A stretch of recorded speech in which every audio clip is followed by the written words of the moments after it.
Hi friends, welcome back to my channel. ತುಂಬಾ ದಿನ ಆಯ್ತಲ್ವಾ? ಎಲ್ಲರೂ ಹೇಗಿದ್ದೀರಾ? ಎಲ್ಲರೂ ಚೆನ್ನಾಗಿದ್ದೀರಾ ಅಂತ ಅನ್ಕೋತೀನಿ. ನಾವು ಕೂಡ ಚೆನ್ನಾಗಿದ್ದೀವಿ. ತುಂಬಾ ದಿನಗಳ ಆದ್ಮೇಲೆ ನಾನು ವಿಡಿಯೋನ ಸ್ಟಾರ್ಟ್ ಮಾಡ್ಕೊಂಡಿದ್ದೀನಿ. ಇವತ್ತಿಂದ ಅಂದ್ರೆ ಫೆಬ್ರವರಿ 2ನೇ ತಾರೀಕಿಂದ ವಿಡಿಯೋನ ಸ್ಟಾರ್ಟ್ ಮಾಡ್ತಾ ಇದ್ದೀನಿ. ಹಿಂದೆ ಹೇಗೆ ನನಗೆ ಸಪೋರ್ಟ್ ಮಾಡಿದ್ದೀರಾ ಅದೇ ರೀತಿ ಈ ವಿಡಿಯೋ ಮುಂದಿನ ವಿಡಿಯೋಸ್ಗೂ ಕೂಡ ಸಪೋರ್ಟ್ ಮಾಡ್ತೀರಾ ಅಂತ ಅನ್ಕೊಂಡಿದ್ದೀನಿ. ಸೋಂಬೇರಿ ಗೃಹಿಣಿ ಸುಂದರ ಜೀವನ ಅಂತ ನೇಮ್ನ ನಾನು ಚೇಂಜ್ ಮಾಡ್ಕೊಂಡಿದ್ದಾದ್ಮೇಲೆ ನನ್ನ ಯೂಟ್ಯೂಬ್ ಚಾನಲಲ್ಲಿ ನಾನು ಒಂದೇ ಒಂದು ವಿಡಿಯೋನ ಅಪ್ಲೋಡ್ ಮಾಡಿದ್ದೆ ಅಷ್ಟೇನೆ. ಅದನ್ನ ಬಿಟ್ಟರೆ ಮತ್ತೆ ನಾನು ವಿಡಿಯೋಸ್ನ ಅಪ್ಲೋಡ್ ಮಾಡಕ್ಕೆ ಹೋಗಿರಲಿಲ್ಲ. ರೀಸನ್ ಕೂಡ ಆ ವಿಡಿಯೋದಲ್ಲೇ ನಾನು ಹೇಳ್ಬಿಟ್ಟಿದ್ದೆ, ನಾನು ಕೆಲಸಕ್ಕೆ ಜಾಯ್ನ್ ಆಗ್ತಿದ್ದೀನಿ. ಸೊ ಹಾಗಾಗಿ ನನಗೆ ವಿಡಿಯೋಸ್ ಮಾಡಿ ಎಡಿಟಿಂಗ್ ಮಾಡಿ ಅಪ್ಲೋಡ್ ಮಾಡೋಕ್ಕೆ ಟೈಮ್ ಸಾಕಾಗಲ್ಲ.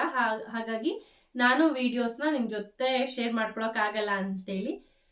ಸೊ ಈಗ ಕೆಲಸ ಅರ್ಧ ಕಂಪ್ಲೀಟ್ ಆಗಿದೆ, ಇನ್ನು ಸ್ವಲ್ಪ ಇದೆ, ಅದನ್ನ ಕೂಡ ಕಂಪ್ಲೀಟ್ ಮಾಡ್ಕೋತೀನಿ. ಬಟ್ ಅದ್ರ ಜೊತೆಗೇನೆ ಈ ಯೂಟ್ಯೂಬ್ ಜರ್ನಿನ ಕೂಡ ಸ್ಟಾರ್ಟ್ ಮಾಡೋಣ ಅಂತ ಅನ್ಕೊಂಡಿದ್ದೀನಿ. ಯಾಕಂದ್ರೆ ತುಂಬಾ ಜನ ಕೇಳ್ತಾ ಇದ್ರಿ, ಯಾಕೆ ವಿಡಿಯೋಸ್ನ ಅಪ್ಲೋಡ್ ಮಾಡ್ತಿಲ್ಲ, ಏನ್ ಪ್ರಾಬ್ಲಮ್ಮು, ಯಾಕೆ ಮಾಡ್ತಿಲ್ಲ, ಜಸ್ಟ್ 5 ನಿಮಿಷದ ವಿಡಿಯೋ ಹಾಕ್ಬೋದಲ್ವಾ, ಹಂಗೆ ಹಿಂಗೆ ಅಂತೆಲ್ಲ ಕೇಳ್ತಾ ಇದ್ದೀರಾ. ಸೊ ಹಾಗಾಗಿ ನಿಮ್ಗಳಿಗೋಸ್ಕರ ನಾನು ಮತ್ತೆ ವಿಡಿಯೋನ ಸ್ಟಾರ್ಟ್ ಮಾಡೋಣ ಅಂತ ಅನ್ಕೊಂಡು ಇವತ್ತಿಂದ ಸ್ಟಾರ್ಟ್ ಅಪ್ ಮಾಡ್ತಾ ಇದ್ದೀನಿ. ದಯವಿಟ್ಟು ಸಪೋರ್ಟ್ ಮಾಡಿ ಅಂತ ಕೇಳ್ಕೊತೀನಿ. ನನ್ನ ಇನ್ಸ್ಟಾದಲ್ಲಿ ಹಾಗೆ ಫೇಸ್ಬುಕ್ಕಲ್ಲಿ ಹೇಗೆ ಫಾಲೋ ಮಾಡಿ ವಿಡಿಯೋಸ್ನ ನೋಡಿ ನನಗೆ ಸಪೋರ್ಟ್ ಮಾಡ್ತಿದ್ದೀರಾ, ಅದೇ ರೀತಿ ಯೂಟ್ಯೂಬಲ್ಲೂ ಕೂಡ ವಿಡಿಯೋಸ್ನ ನೋಡಿ ನನಗೆ ಸಪೋರ್ಟ್ ಮಾಡಿ ಅಂತ ಕೇಳ್ಕೊತೀನಿ. ನಾನು ಮಾತಾಡೋ ಸ್ಟೈಲ್ ಇದೇನೆ, ನನ್ನ ಶೈಲಿ, ನನ್ನ ಮಾತಿನ ಶೈಲಿಯಲ್ಲೇ ನಾನು ಮಾತಾಡೋದು. ಹಂಗೆ ಹಿಂಗೆ ಎಲ್ಲ ಟಿಂಕರಿಂಗು ಪೇಂಟಿಂಗು ಮಾಡಿ ನಮಗೆ ಮಾತಾಡಕ್ಕೆ ಬರಲ್ಲ. ನಾವು ಹೀಗೇನೆ ಮಾತಾಡೋದು. ನಿಮಗೆ ಎಲ್ಲ ಕಳೆದ ವಿಡಿಯೋಸ್ ನನ್ನ ರೆಗ್ಯುಲರ್ ಫಾಲೋವರ್ ಆದರೆ ಗೊತ್ತಿರತ್ತೆ ನಾನು ಹಿಂಗೇನೆ ಮಾತಾಡೋದು ಅಂತ. ಸೊ ಪ್ಲೀಸ್ ಸಪೋರ್ಟ್ ಮಾಡಿ. ಅದ್ರ ಜೊತೆಗೆ ಇವತ್ತಿನ ವಿಶೇಷ ಏನು, ಯಾಕೆ ಇವತ್ತೇನೆ ನಾನು ಯೂಟ್ಯೂಬ್ ಅಲ್ಲಿ ವಿಡಿಯೋಸ್ನ ಹಾಕಬೇಕು ಅಂತ ಅಂದ್ಕೊಂಡೆ. ಹಾಗೆ ಇವತ್ತಿಂದನೇ ಯಾಕೆ ಹಾಕ್ತಿದ್ದಾರೆ, ನಿನ್ನೆ ಫೆಬ್ರವರಿ ಫಸ್ಟಿಂದನೇ ಹಾಕ್ಬೋದಲ್ಲ ಅಂತ ಅಂದ್ಕೊಳ್ಳೋರಿಗೆ, ಇವತ್ತು ನಾನು ನನ್ನ ಹಸ್ಬೆಂಡ್ ಮದುವೆ ಆಗಿ 8 ವರ್ಷ ಸಕ್ಸಸ್ಫುಲಿ ಕಂಪ್ಲೀಟ್ ಮಾಡಿದ್ದೀವಿ. ಸೊ ಆ ಖುಷಿಗೆ ಇವತ್ತಿಂದನೇ ಸ್ಟಾರ್ಟ್ ಮಾಡೋಣ ಅಂತೇಳಿ ತುಂಬ ದಿನದ ಜನವರಿಲೇ ಅಂದ್ಕೊಂಡೆ ವಿಡಿಯೋಸ್ನ ಹಾಕೋಣ ಅಂತ. ಆಮೇಲೆ ಅನ್ನಿಸ್ತು ನನಗೆ ಬೇಡ, ನಮ್ಮ ಆ್ಯನಿವರ್ಸರಿ ದಿನದಿಂದ ಸ್ಟಾರ್ಟ್ ಮಾಡೋಣ, ನೆನಪಿರತ್ತೆ, ತುಂಬ ಗ್ಯಾಪ್ ಆಗಿದೆ ಇವಾಗ. ಹಾಗಾಗಿ ಆ್ಯನಿವರ್ಸರಿ ದಿನದಿಂದ ಸ್ಟಾರ್ಟ್ ಮಾಡಿಕೊಂಡ್ರೆ ತುಂಬ ಚೆನ್ನಾಗಿರುತ್ತೆ. ನ್ಯೂ ಇಯರಿಂದನೇ ಸ್ಟಾರ್ಟ್ ಮಾಡೋಣ ಅಂತ ಅಂದ್ಕೊಂಡೆ, ಬಟ್ ಬೇಡ ಅನ್ನಿಸ್ತು. ಬೇಡ, ಸುಮ್ಮನೆ ರಿಸ್ಕ್ ಆಗುತ್ತೆ ಅನ್ನಿಸ್ತು. ಹಾಗಾಗಿ ಅವಾಗ್ಲೂ ಬೇಡ ಅಂತ ಸುಮ್ಮನೆ. ಆದರೆ ಇವಾಗ ತುಂಬ ಅಂದರೆ ತುಂಬ ಜನ ಕೇಳ್ತಿದ್ರು.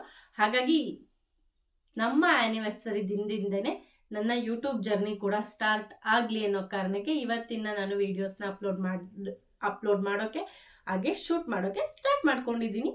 ದಯವಿಟ್ಟು ಎಲ್ಲರೂ ವೀಡಿಯೋಸ್ನ ನೋಡೋಗ್ತೀರಾ ಅಂತ ಅಂದ್ಕೊಂಡಿದ್ದೀನಿ. ನೋಡಿ ಸಪೋರ್ಟ್ ಮಾಡಿ. ಹಾಗೆ ಯಾರೆಲ್ಲ ನನಗೆ ಆ್ಯನಿವರ್ಸರಿಗೆ ವಿಶ್ ಮಾಡಿದ್ರಿ ಅವರಿಗೆಲ್ಲ ತುಂಬ ಥ್ಯಾಂಕ್ಸ್. ಯೂಟ್ಯೂಬಲ್ಲೆಲ್ಲ, FBಲಿ ಮತ್ತು ಇನ್ಸ್ಟಾದಲ್ಲಿ, ವಾಟ್ಸಪ್ಪಲ್ಲೆಲ್ಲ ತುಂಬ ಜನ ವಿಶ್ ಮಾಡಿದರೆ. ಸೊ ಎಲ್ರಿಗೂ ತುಂಬ ಹೃದಯದ ಧನ್ಯವಾದಗಳು. ನಿಮ್ಮ ಆಶೀರ್ವಾದ ಆರೈಕೆ ಸದಾ ನಮ್ಮ ಮೇಲೆ ಹೀಗೆ ಇರಲಿ ಅಂತ ಕೇಳ್ಕೊತೀನಿ.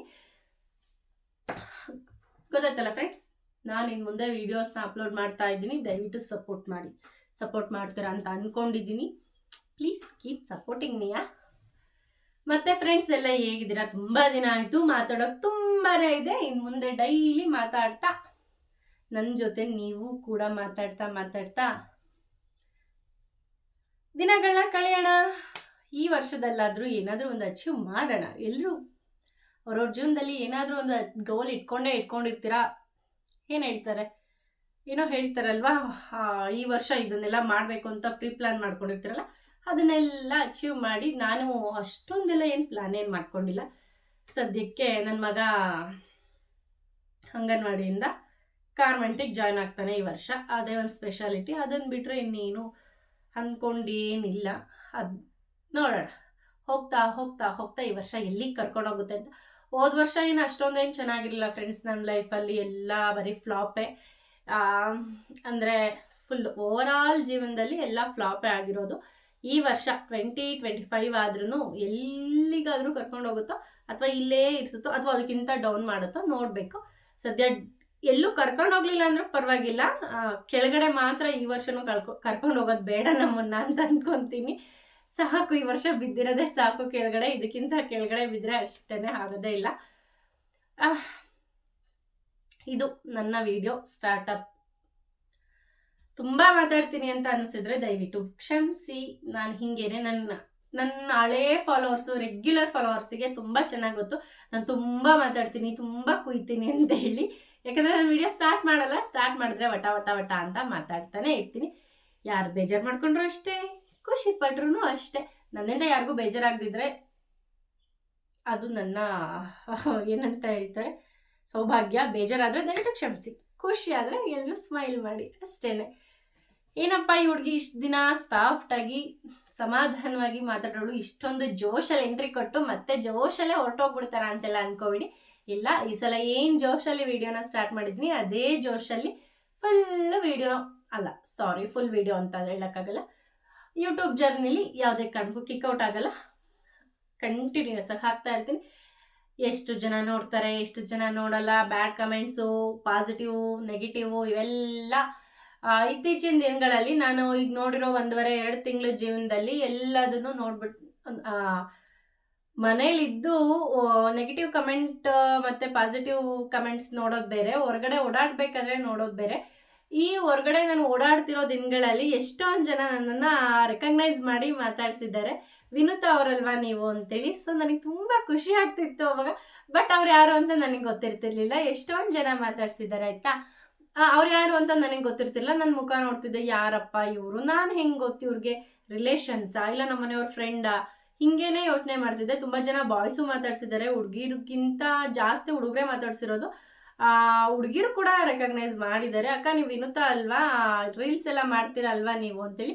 ರೀಲ್ಸಿಂದ ತುಂಬ ಜನ ರೆಕಗ್ನೈಸ್ ಮಾಡ್ತಿದ್ದಾರೆ ಫ್ರೆಂಡ್ಸ್, ಆದರೆ ಯೂಟ್ಯೂಬಿಂದ ಅಂತೂ ಅಲ್ಲ. ಯೂಟ್ಯೂಬಿಂದ ಕೆಲವೊಬ್ರು ಅಷ್ಟೇ, ಕೆಲವೊಬ್ರು ಅಷ್ಟು ಯಾರನ್ನೂ ರೆಕಗ್ನೈಸ್ ಮಾಡಿ ಇಲ್ಲಿವರೆಗೂ ಯೂಟ್ಯೂಬ್ ಇಲ್ಲ, ರೀಲ್ಸ್ ಮಾಡ್ತೀರಾ ಅಲ್ವಾ ಅಂತೇಳಿ ರೆಕಗ್ನೈಸ್ ಮಾಡಿ ಮಾತಾಡ್ಸಿದ್ದಾರೆ. ಸೊ ನನಗಂತೂ ನಾನು ಯಾರೋ ಒಬ್ರು ಗೊತ್ತಿಲ್ಲದವ್ರು ರೆಕಗ್ನೈಸ್ ಮಾಡಿ ಮಾತಾಡಿಸ್ತಾರಲ್ವ ಅಂತ ಖುಷಿ. ಯಾಕೆ ಆಗಲಿ ಗೊತ್ತಿಲ್ಲ, ನೀವು ವಿನುತಾ ಅಲ್ವಾ ಅಂತ ಕೇಳಿದ್ರೆ ಸ್ವಲ್ಪ ಶಾಕ್ ಆಗುತ್ತೆ, ಆದರೂ ಖುಷಿ ಆಗುತ್ತೆ. ರೀಲ್ಸ್ ಮಾಡ್ತೀರಾ ಅಲ್ವಾ ನೀವು, ವಿನುತಾ ಅಲ್ವಾ, ಹೌದು ಅಂತೇಳಿ. ಸೊ ಅದೇ ಖುಷಿ ವಿಚಾರ. ನೋಡಿದ್ರಲ್ಲ, ಇದು ಇವತ್ತಿನ ವಿಡಿಯೋ. ಹಾಗೆ ಇವತ್ತು ಸ್ಪೆಷಲ್ ಏನು ಮಾಡಿದ್ದೆ ಅಂದರೆ ಹೋಳಿಗೆ ಮಾಡಿದ್ದೆ. ಅದ್ರಾಗೆ ಹೋಳಿಗೆ ಮಾಡಿದ್ಮೇಲೆ ಹೋಳಿಗೆ ಸಾಂಬಾರು, ರೈಸು, ಅದ್ರ ಜೊತೆಗೆ ಕಡಲೆಬೇಳೆ ಉಸ್ಲಿನ ಮಾಡಿದ್ದೆ. ತುಂಬ ಚೆನ್ನಾಗಿ ಬಂದಿತ್ತು. ನನಗೆ ಹೋಳಿಗೆ ಅಷ್ಟು ಪರ್ಫೆಕ್ಟಾಗಿ ಮಾಡೋಕ್ಕೆ ಬರಲ್ಲ, ಆದರೂ ಕೂಡ ಟ್ರೈ ಅಂದರೆ ಹೂರ್ಣ ಕಣಕ ಎಲ್ಲ ಕರೆಕ್ಟಾಗಿ ರೆಡಿ ಮಾಡ್ಕೊತೀವಿ. ಫಿಲ್ಲಿಂಗ್ ಮಾಡಬೇಕಾದ್ರೆ ಕಚ್ಚಾ ಪಿಚ್ಚಿಯಾಗಿ ಏನೇನೋ ಆಗಿಬಿಡೋದು. ಆದರೆ ಇವತ್ತೊಂದು ಸ್ವಲ್ಪ ಒಂದು ರೇಂಜಿಗೆ ಕರೆಕ್ಟಾಗಿ ಬಂದಿದೆ. ಅಷ್ಟೊಂದು ಹೋಳಿಗೆಲಿ ಪರ್ಫೆಕ್ಟ್ ಅಂತ ಹೇಳೋಲ್ಲ, ಒಂದು ರೇಂಜಿಗೆ ಮಾಡಿದ್ದೀನಿ. ಇವತ್ತಿನ ವಿಡಿಯೋ ಇದು. ಇನ್ನು ಮುಂದೆ ಕಂಟಿನ್ಯೂಸ್ ವಿಡಿಯೋಸ್ ಬರ್ತಿರುತ್ತೆ ಫ್ರೆಂಡ್ಸ್. ದಯವಿಟ್ಟು ಎಲ್ಲರೂ ವಿಡಿಯೋ ನೋಡಿ ಸಪೋರ್ಟ್ ಮಾಡಿ. ಈ ವಿಡಿಯೋನ ಎಡಿಟೇ ಮಾಡ್ದಲ್ಲೇ ಡೈರೆಕ್ಟ್ ಯೂಟ್ಯೂಬಿಗೆ ಅಪ್ಲೋಡ್ ಮಾಡ್ತೀನಿ. ಏನಾದರೂ ತಪ್ಪಾಗಿ ಮಾತಾಡಿದರೆ, ಏನಾದರೂ ನಿಮಗೆ ಮುರ್ಸು ಆಗಿದ್ರೆ ದಯವಿಟ್ಟು ಕ್ಷಮಿಸಿ ಅಂತ ಕೇಳ್ಕೊತಾ ಈ ವಿಡಿಯೋನ ಇಲ್ಲಿಗೆ ಎಂಡ್ ಮಾಡ್ತಿದ್ದೀನಿ. ದಯವಿಟ್ಟು ಎಲ್ಲರೂ ಕೂಡ ವಿಡಿಯೋನ ಸಬ್ಸ್ಕ್ರೈಬ್ ಮಾಡಿಕೊಂಡು ನೋಡಿ. ಹಾಗೆ ಪಕ್ಕದಲ್ಲಿರುವಂಥ ಬೆಲ್ ಐಕನ್ನ ಕ್ಲಿಕ್ ಮಾಡೋದನ್ನ ಮರಿಬೇಡಿ. ಬೆಲ್ ಐಕನ್ ಕ್ಲಿಕ್ ಮಾಡೋದ್ರಿಂದ ನಾನು ಹಾಕೋ ಎಲ್ಲ ವಿಡಿಯೋ ನೋಟಿಫಿಕೇಶನ್ ನಿಮಗೆ ಬರುತ್ತೆ. ನಾನು ಹಾಕೋ ಎಲ್ಲ ವೀಡಿಯೋಸ್ನು ನೀವೇ ಫಸ್ಟ್ ನೋಡ್ಬೋದು. ಹಾಗೆ ಲೈಕ್ ಮಾಡೋದು ಮರಿಬೇಡಿ, ಕಮೆಂಟ್ ಮಾಡೋದು ಮರಿಬೇಡಿ. ನೀವು ಕಮೆಂಟ್ ಮಾಡೋದ್ರಿಂದ, ಲೈಕ್ ಮಾಡೋದ್ರಿಂದ ಇನ್ನೂ ಹೆಚ್ಚು ವೀಡಿಯೋಸ್ನ ಮಾಡೋಕ್ಕೆ ನನಗೆ ಸ್ಫೂರ್ತಿ. ಕಮೆಂಟ್ ಮಾಡೋದ್ರಿಂದ ನಾನು ಮಾಡೋದು ವಿಡಿಯೋ ನಿಮಗೆ ಇಷ್ಟ ಆಗ್ತಿದೆಯೋ ಇಲ್ವೋ, ಏನು ತಪ್ಪಿದೆ, ಏನು ಸರಿ ಮಾಡ್ಕೋಬೇಕು ನನ್ನ ವೀಡಿಯೋಸ್ನಲ್ಲಿ ಅನ್ನೋದು ಕೂಡ ನನಗೆ ಗೊತ್ತಾಗುತ್ತೆ. ನನ್ನ ಚಾನಲ್ನಲ್ಲಿ ಏನಿರುತ್ತೆ ಅಂತ ನಿಮಗೆ ರೆಗ್ಯುಲರ್ ಆಗಿರೋರಿಗೆ ಗೊತ್ತಿರುತ್ತೆ. ನನ್ನ ಲೈಫ್ ಸ್ಟೈಲ್ ಏನಿದೆ ಅದು, ಹಾಗೆ ಜೊತೆಗೆ tips, beauty tips, kitchen tips, ಬೇಬಿಗಳನ್ನ ಹೇಗೆ ಕೇರ್ ಮಾಡಬೇಕು ಅಂತೇಳಿ ಅದ್ರ ಬಗ್ಗೆ ಟಿಪ್ಸ್ ಇರುತ್ತೆ.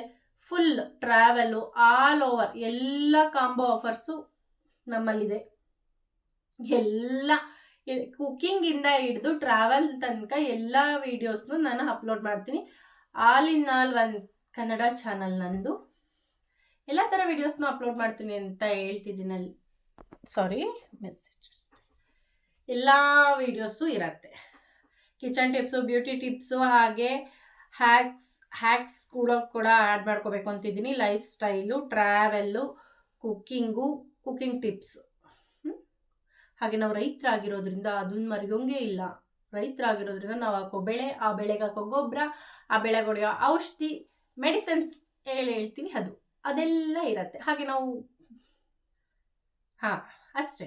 ಇನ್ನೇನು ಹಸುಗಳ ಬಗ್ಗೆ ಎಲ್ಲ ಟಿಪ್ಸ್ ಕೇಳಿಬಿಡಿ ದಯವಿಟ್ಟು. ನಾ ಮನೇಲಿ ಅಂದರೆ ನನ್ನ ಗಂಡನ ಮನೇಲಿ ನಾವು ಯಾವುದೇ ಹಸುಗಳನ್ನ ಸಾಕೊಂಡಿಲ್ಲ. ಯಾಕಂದರೆ ನಮ್ಮದು ತೋಟದ ಮನೆ ಆಗಿರೋದ್ರಿಂದ ನಮಗೆ ಇಲ್ಲಿಂದ ಹಸುಗಳ್ದು ಆರೈಕೆ ಮಾಡಿಕೊಂಡು ನೋಡ್ಕೋಬೋದು. ಬಟ್ ಹಾಲನ್ನೆಲ್ಲ ತೊಗೊಂಡೋಗಿ ಡೈರಿಗೆ ಹಾಕೋದು ಬರೋದು ಎಲ್ಲ ಹಿಂಸೆ ಆಗುತ್ತೆ ಅಂತ ನಾವು ಸಾಕಿಲ್ಲ. ನಮ್ಮ ಅಪ್ಪನಲ್ಲಿ ಬೇಜಾನಿದೆ. ಅವು ನಮ್ಮ ಅಪ್ಪಂಗೆ ನಾನು ಹೇಳ್ಕೊಂಡಿದ್ದೀನಿ, ನಮ್ಮ ಅಪ್ಪಾಜಿಗೆ ತುಂಬ ಇಷ್ಟ ಹಸುಗಳು ಅಂತೇಳಿ. ಅವ್ರು ಸಾಕೇ ಇರ್ತಾರೆ. ಅವ್ರಿಗೂ ಏನಿಲ್ಲ, ಮಿನಿಮಮ್ ಅಂದ್ರೆ ಒಂದು 8ರಿಂದ 12 ಅಂತ ಅವ್ರು ಇಟ್ಕೊಂಡಿರ್ತಾರೆ. ಅದು ಅವರು ನಾವು ಎಷ್ಟು ಚೇಂಜ್ ಮಾಡಿರಿ ಅಂದ್ರೆ ಚೇಂಜ್ ಮಾಡಲ್ಲ, ಅದು ಅವ್ರದ್ದು. ನಮ್ಮಲ್ಲಂತೂ ಇಲ್ಲ. ಹಾಗಾಗಿ ನನಗೆ ಅಷ್ಟೊಂದು ಗೊತ್ತಿಲ್ಲ. ಬಟ್ ನನಗೂ ಹಸುಗಳ ಬಗ್ಗೆ ಸ್ವಲ್ಪ ಗೊತ್ತು. ಯಾಕಂದರೆ ಅಪ್ಪಾಜಿ ಅಮ್ಮ ಎಲ್ಲ ಮಾಡ್ತಿರ್ತಾರಲ್ಲ, ಅದನ್ನೆಲ್ಲ ನೋಡಿ, ಹಾಗೆ ಅಜ್ಜಿದಿರೋ ಎಲ್ಲ ಹೇಳ್ತಿರ್ತಾರಲ್ವ, ಅದನ್ನೆಲ್ಲ ಕೇಳಿಸ್ಕೊಂಡು ಇಲ್ಲಿ ಇಟ್ಕೊಂಡಿರ್ತೀನಿ. ಬೇಕು ಅಂದಾಗ ಯೂಸ್ ಮಾಡ್ಕೋತೀನಿ ಅಷ್ಟೇ. ಸೊ ತುಂಬ ಹೇಳ್ತಿದ್ದೀನಿ ಅಲ್ವಾ. ಇಷ್ಟ ಇವತ್ತಿನ ವಿಡಿಯೋ ಇಷ್ಟ ಆದರೆ ಲೈಕ್ ಮಾಡಿ, ಕಮೆಂಟ್ ಮಾಡಿ, ಶೇರ್ ಮಾಡಿ, ಹಾಗೆ ಸಬ್ಸ್ಕ್ರೈಬ್ ಮಾಡ್ಕೊಳ್ಳೋದನ್ನ ಮರಿಬೇಡಿ. ಸಬ್ಸ್ಕ್ರೈಬ್ ಮಾಡಿಕೊಂಡು ವೀಡಿಯೋಸ್ನ ನೋಡಿ ಅಂತ ಹೇಳ್ತಾ, ನಾನು ನಿಮ್ಮ ವಿನುತಾ ಮುಂದಿನ ವಿಡಿಯೋದಲ್ಲಿ ಸಿಗ್ತೀನಿ ಅಂತ ಹೇಳ್ತಾ ಇವತ್ತಿಗೆ ಈ ವಿಡಿಯೋನ ಇಲ್ಲಿಗೆ ಎಂಡ್ ಮಾಡ್ತಿದ್ದೀನಿ. Thank you friends, thank you for watching. Bye.